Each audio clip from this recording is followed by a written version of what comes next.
Um, so, Jim, for many of our guests who have not read the PDF emailed version that went around, would you describe the accommodation and really why you wrote it when you wrote it?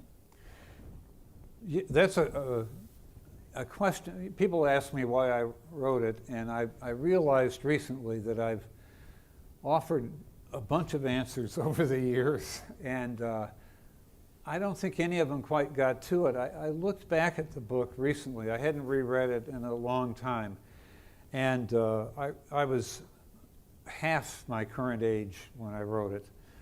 And I realized when I read it that the guy who wrote it was angry, that there was an angry voice in it that I had sort of forgotten over the years. There were things about Dallas that made me angry. There was a smugness, there was a story that Dallas had never had any racial upheaval, that everybody loves things the way they were. When I complained about it to my fellow, I was a part of a group of Yankee carpetbaggers who came to the Times Herald.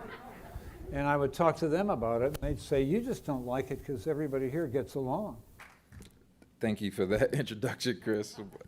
Just really appreciate it. I want to thank Commissioner Price and Jim Schutz, CFT, Deep Vellum. I just really have three things I want to just convey to you about this book because it's really important. I'm one of the folks who moved here 10 years ago, read this book like it was Fahrenheit 451.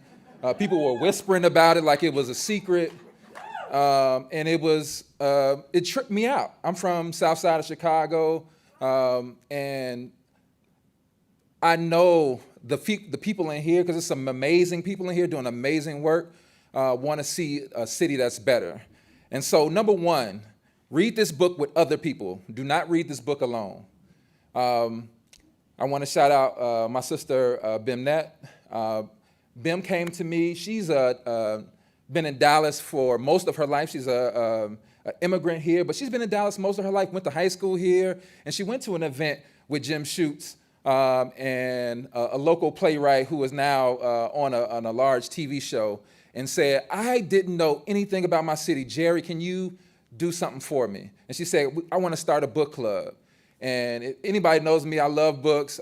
Book club, what am I gonna do a book club, right? What are we gonna do at a book club? But she was serious about it, started this book club, and by the end of the book club, it was like 70 people at our event.